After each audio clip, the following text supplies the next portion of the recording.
دا د باجوړ سپورټس کمپلیکس دی چې دلته کوم متاثرینو دا او شاته فوټبال ګراوند نو دی نه دا واپس شو دا ډمډول انعام خورو چې نه گئی میټو چې نه گئی په زرګونو خلکو چې دا واپس شو خو البته ایراب نه اوس خلک را روان دي دا د هغوی انټري چې کومه ده نو هغه روانه شوې ده نو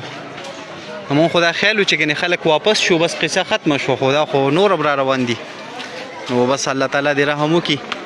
چې زر تر زره دا کم خلک پاتې دي چې دا واپس شي او چې کم را روان دي چې دا هم ډېر پاتې نه شي او زر تر زره لاړ شي دلته 360 پورې خیمې لګېدلې وي نو په دې کې دا 8 خیمې دلته پاتې دي څو پاسه فوټبال ګراوند کې پاتې دي نور خلک د دې نه واپس شو خدای چې تاسو ته خالی ښکارېږي نو دا خیمې خلکو ځان سره یوړلې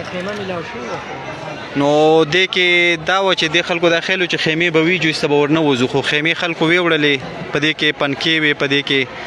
بلپونه و تارونه و چې د انتظامیې لخوا ورته لګېدلي وو نو د خلکو دا مطالبه وه چې یاره دا خیمې خو به مونږ پسې لیکلې ده زمونږ په نوم یې اندراج کړی د انټري شوې ده او دا خو زمونږ حق کېږي نو اول خو انتظامیې نه ورکولې خو هغوی متاثرینو ریزسټنس وکړو نو انتظامیې ورسره ومنلې دا چې تاسو ښکارېږي د دې ځایونو نه متاثرینو خیمې ویستې دي او سره د ځان یې وړي دي خو زه به هر حال اوس په خیمه چې هغوی پې خوشحالېږي جوړې دي سي ځکه چې ډېر غټ نقصان یې وشو د خپل کوره بار شو ماشومان یې سکولونو نه مدرسو نه بار شو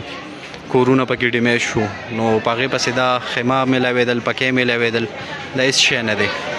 خو حیرانۍ خبره دا ده چې دا متاثرین نور را روان شو او دا د ایراب نه دي چې راوځي اوس